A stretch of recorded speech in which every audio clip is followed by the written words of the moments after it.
Hello everyone. बच्चों, आज हम 11th इकोनॉमिक्स का chapter number 1 that is basic concepts in economics, उसके टेक्स्ट बुक की एक्सरसाइज जो है ऑन पेज नंबर 8 वो डिटेल में सॉल्व करेंगे बच्चों, so that we understand that exam में जब हमें इस तरह के क्वेश्चंस पूछे जाते हैं, how are we supposed to write them. So without any further delay, let's get started. देखिए, let's read the first question. Choose the correct option. First, statements related to economics. अभी हमें कुछ 4 स्टेटमेंट्स दिए गए हैं एंड उनमें से कौन से ट्रू है वो हमें चूज करने हैं। Alright, let us read one by one. Economics is a social science. Is this true? Yes, it is true. Okay, concept of economics is derived from Greek word oikonomia. Is this true? Yes, it is right. Next, economics is related to the study of human economic behaviour. ये भी statement सही है। Next, economics is related to management of the house hold.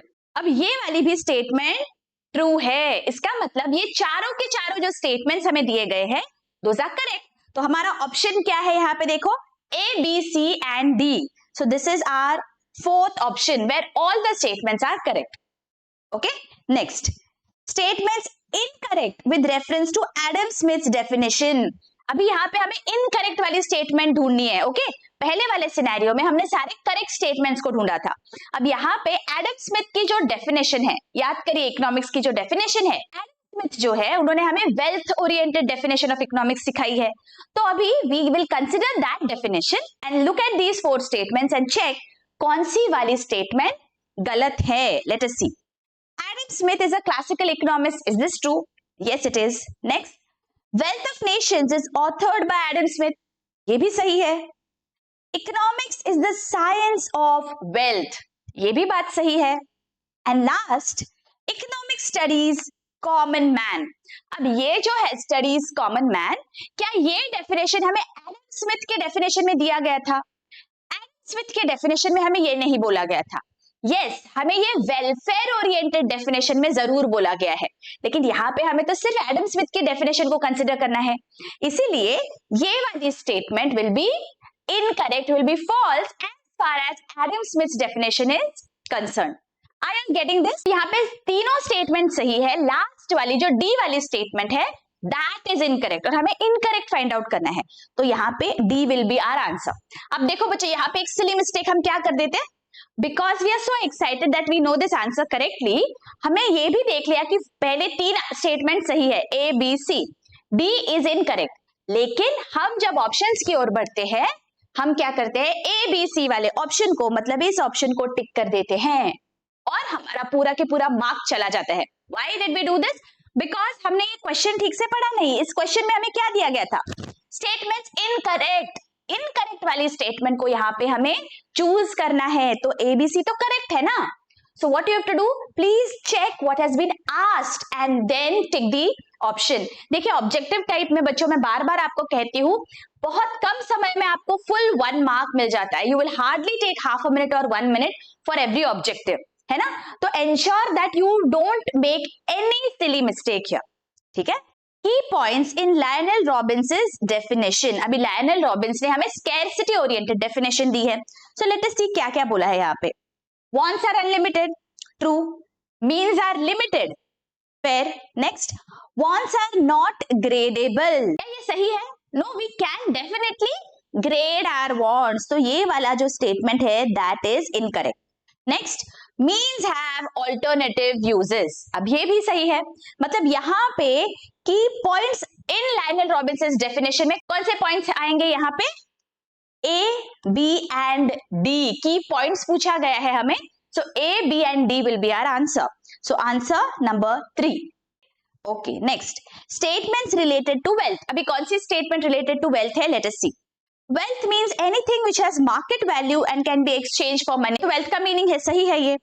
It is external to human being, correct? It has no utility। ये सही है क्या? नहीं, wealth का तो utility होना जरूरी है। So this is incorrect। Wealth is scarce and exchangeable। ये भी सही है। अब हमें लिखना है कौन से statement are related to wealth. So 3 statements कौन से रिलेटेड है, A, B एंड D। तो हमारा यहाँ पे ऑप्शन आएगा ऑप्शन 1। ऑलराइट, आगे aspects considered in national income. अभी नेशनल इनकम में हम क्या क्या कंसिडर करते हैं? Final goods and services are included in national income, सही है ये। Produced goods and services in a financial year are included in national income, ये भी ठीक है। डबल काउंटिंग इज अवॉइडेड, ये भी बराबर है, हमें नेशनल इनकम में डबल काउंटिंग नहीं करना होता है। And last, value is considered as per market price. अभी ये चारों की चारों statements are related to national income, इसीलिए हमारा यहाँ पे आंसर आएगा A, B, C and D. चलो moving to the next question, complete the correlation. Okay, first, natural sciences are exact sciences, तो सोशल साइंसेस कैसे होते हैं? ओके, हमने ये एकदम बेसिक वाले लेक्चर में देखा था। सोशल साइंसेस होते हैं एब्स्ट्रैक्ट या फिर बिहेवियरल साइंस। ओके, आगे, physics is dash, psychology is a social science. Psychology relates to social science, तो फिजिक्स क्या है? एग्जैक्ट साइंस है या नेचुरल साइंस है? तो यहां पे हम लिख देंगे एग्जैक्ट या फिर नेचुरल साइंस। ओके, थर्ड, अर्थशास्त्र कौटिल्य, कौटिल्य ने हमें अर्थशास्त्र दिया। वेल्थ ऑफ नेशंस किसने लिखा था? प्रोफेसर एडम स्मिथ ने, तो यहां पे हम लिख लेंगे professor Adam Smith. Next, necessity is dash and comfort is to washing machine. Washing machine क्या है? ये कंफर्ट है हमारा। कोई भी नेसेसिटी आप यहाँ पे लिख सकते हो, जैसे फूड, क्लोथिंग, शेल्टर, ये सारे हमारे बेसिक वांट्स है, तो ये नेसेसिटी है, तो यहां पे मैं लिख देती हूं फूड। नेक्स्ट, फ्री गुड्स का वैल्यू इन यूज होता है, जो भी हमें फ्री में मिल रहा है, जैसे सनशाइन है, हवा है ना, ये फ्री में मिल रहा है, इनका वैल्यू इन यूज है। और इकोनॉमिक जो गुड्स है, मतलब जिनके बदले में हमें पैसा देना पड़ता है, वो गुड्स क्या है? They have value in exchange, right. चलो आगे, identify and explain the concepts from the given illustrations. तो सिर्फ आइडेंटिफाई नहीं करना है, हमें एक्सप्लेन भी करने हैं सारे कॉन्सेप्ट्स, ठीक है। First, my father purchased a two wheeler vehicle, this helps to fulfil my travel needs. Okay, travel needs fulfil हो रहे हैं मेरे अकेले के, तो इसे हम क्या कहेंगे? This is individual want. तो देखिए आपको कैसे लिखना है, concept, individual want and explanation, इस तरह आपको हर आंसर में लिखना है। What is the concept that you have identified and then you are going to explain that concept, and while explaining you are going to use points. Okay, आपको ऐसे writing नहीं करना है यहाँ पे, ठीक है। तो प्रॉपर की पॉइंट्स आप यहाँ पे एक्सप्लेन करोगे, सो बहुत ही क्रिस्प एंड क्लियर आपका एक्सप्लेनेशन होगा, ठीक है। Now let us see first point, in economics want denotes a feeling of lack of satisfaction. तो पहले वांट क्या है, बिकॉज हमारा कॉन्सेप्ट इंडिविजुअल वांट यहाँ पे हमने आइडेंटिफाई किया, so let us यहाँ पे explain what do you mean by individual want. Want is lack of satisfaction. Personal or individual wants are satisfied at the individual level. In the given illustration, a two-wheeler will only satisfy that person's travel needs, right? इसीलिए इस illustration में जो concept है that is of individual want. Getting it? आपको कैसे लिखना है? Is this very very clear? Okay. Next क्या है देखो, a study of the annual income of the family of Ramesh. Ramesh के फैमिली का एनुअल इनकम यहाँ पे स्टडी हुआ है। रमेश कौन है? एक इंडिविजुअल है, और जब हम इंडिविजुअल को स्टडी करते हैं तो कौन सी ब्रांच ऑफ इकोनॉमिक्स है ये? This is micro economics. तो देखिए आपको कैसे लिखना है ये answer, concept micro economics, explanation point number 1, micro means small. Microeconomics deals with the behavior of individual variables such as household, worker, firm and industry. तो यहाँ पे आपने microeconomics का मीनिंग समझा दिया। सेकेंड पॉइंट में आप लिखोगे a study of annual income of the family of Ramesh is the study of individual variable household. Hence this illustration relates to microeconomics.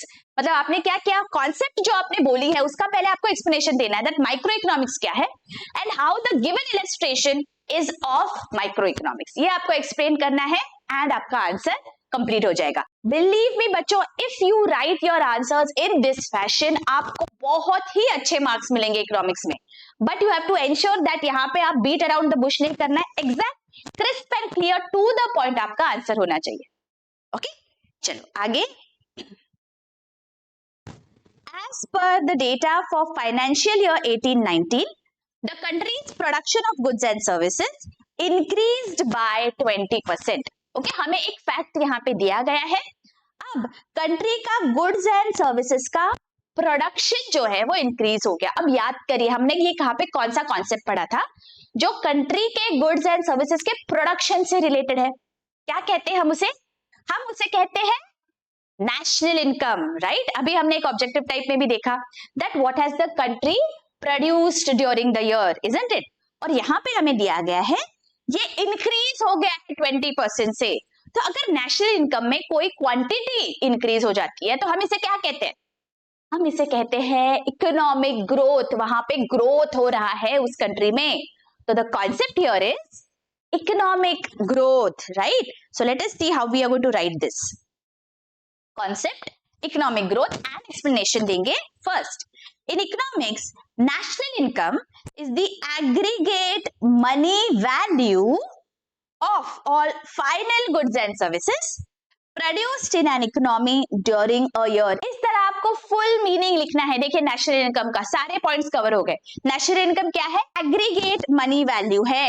Okay, second point, सारे फाइनल गुड्स एंड सर्विसेज की produced in an economy, ये produce होने चाहिए और during a year होने चाहिए। ठीक है, ये चारों पॉइंट्स आपके इंक्लूडेड होने चाहिए इस पर्टिकुलर मीनिंग में। And then you have to write the meaning of economic growth now. Economic growth means an increase in the real national income of the country. देखा था हमने ये लास्ट लेक्चर्स में, है ना। The given case highlights the fact that the country's production of goods and services increased by 20%। ये हमें illustration में दिया गया है। Hence this illustration relates to economic growth. Okay, आगे। Fourth question, Karuna's mother saves 1,000 every month out of her given salary. Now this is straightforward, है ना। कुछ भी हमने पैसा साइड में निकाला है हमारे सैलरी से, तो इसे हम क्या कहते हैं, इस कॉन्सेप्ट को हम कहते हैं सेविंग्स। हम हमारे घर में ये करते हैं, राइट। हमारे पेरेंट्स को हमने देखा होगा। So the concept here is savings. Explanation, saving is that part of income which is set aside to satisfy future needs by foregoing current consumption. ये हमने डिटेल में देखा हुआ है when we studied savings, right? In other words, savings is that part of income which is not spent. जो हम spend नहीं करते उसी को तो सेविंग्स कहते हैं। अभी इस इलस्ट्रेशन में क्या हुआ है, करुणा's mother has set aside 1,000 every month. That means she has not spent it, and that is why this particular illustration relates to savings. All right, next question. Ram's father utilized his provident fund amount to set up a grocery store. Okay, तो राम के father ने क्या किया, एक grocery store पूरा के पूरा set up किया है, मतलब फ्रॉम स्क्रैच उन्होंने उस स्टोर को बनाया है और अपने सेविंग्स उस स्टोर को बनाने में उन्होंने डाले हैं। तो इसे हम क्या कहेंगे, ऐसा कोई भी इंसान जो किसी भी बिजनेस को स्टार्ट करता है फ्रॉम स्क्रैच और उस बिजनेस को स्टार्ट करने के लिए वो अपनी सेविंग्स या कुछ पैसा लगाता है खुद से, तो ऐसे इंसान को हम क्या कहेंगे, उसे हम कहेंगे ही इज एन एंटरप्रेन्योर। और उससे जो पैसा लगाया है उसे हम कहेंगे कैपिटल। तो यहां पे कौन सा कॉन्सेप्ट है, capital and entrepreneur. Late us read capital and entrepreneur. Explanation, first, capital is a factor of production. Ram's father utilized his provident fund to set up the grocery store. That is, he introduced capital in the business, right? खुद का पैसा उन्होंने business में introduce किया। अब इसी पैसे को हम बोलेंगे capital. Further, Ram's father will earn the reward profit from the grocery store. Thus, he is an entrepreneur. उनको क्या मिलेगा, वो स्टोर चला के उन्हें प्रॉफिट मिलेगा। तो पैसा जो डाला वो कैपिटल और वो खुद बन जाते हैं एंटरप्रेन्योर। ठीक है, चलो आगे बढ़ते हैं। So we are done with question number 3. Now let us move to answer the following. Okay, question number 4. Explain the features of wealth. अब ये हमने डिटेल में देखा हुआ है बच्चों, हमने एक अच्छा शॉर्ट कोड भी देखा था इसके लिए। क्या किसी को याद है वो शॉर्ट कोड? अगर याद होगा तो जरूर मुझे कमेंट सेक्शन में बताना। What do you mean by wealth and what are the features of wealth? Wealth में क्या features होने चाहिए? It has to have utility, it has to be external, scarcity, transferability, है ना? ये सारे features wealth में होने चाहिए. ये हमने detail में discuss किए हैं बच्चों. I'm giving the link of that lecture. If you want, you can go through that lecture. Next, explain the characteristics of human wants. Human wants के characteristics के लिए भी हमने एक short code देखा था. क्या किसी याद है? ये short code था UPSC RAG. कैसे है ह्यूमन वांट्स? अनलिमिटेड है, सीजनल है, they will change according to taste and preferences, they will change according to gender. ये हमने बहुत सारा देखा हुआ इस लेक्चर में. ओके तो ये भी हमने कवर कर लिया है. Next, state with reasons whether you agree और disagree with the following statements. तो यहाँ पे सिर्फ अग्री डिसअग्री नहीं लिखना है, रीजंस के साथ हमें लिखना है. Number 1, all wants can be satisfied at a time. अब मुझे बताइए क्या सारे वांट्स आप एक साथ सेटिस्फाई कर सकते हो? No. So this is, you disagree with this statement. Now why do you disagree? Because human wants कैसे हैं? ह्यूमन वांट्स तो अनलिमिटेड है, बहुत सारे वांट्स है. और हमारे मीन्स कैसे है? हमारे पास जो रिसोर्सेज है वो कैसे है? वो रिलेटिवली स्कैर्स है. वो रिलेटिवली स्कैर्स है. तो स्कैर्स मीन्स के साथ अनलिमिटेड वांट्स हमें सेटिस्फाई करना है ना? तो that is not possible that हम एक साथ ही सारे वांट सेटिस्फाई करें. तो हम कैसे लिखेंगे इस आंसर को? Let us see. First you will write, I disagree with the above statement, all wants can not be satisfied at a time. तो पहले आप डिसएग्री या अग्री जो भी कर रहे हो वो लिखोगे, एंड द करेक्ट स्टेटमेंट यहाँ पे आपको लिखना है that all wants can not be satisfied. Now you are going to give the reasons. Alright, देखो रीजंस वापस पॉइंट वाइज आपको लिखना है. Want refers to lack of satisfaction. This feeling enables individual to satisfy his want. Human wants are unlimited, while the means to satisfy the wants are comparatively limited. Wants not only arise again and again, but are unending. कैसे है wants? अभी wants के कुछ characteristics हमने यहाँ पे दिए हैं. Unending है, they will arise again and again. If one want gets satisfied, another arises. Wants go on multiplying in number. बार बार एक के बाद एक ऐसे wants arise होते ही रहते हैं.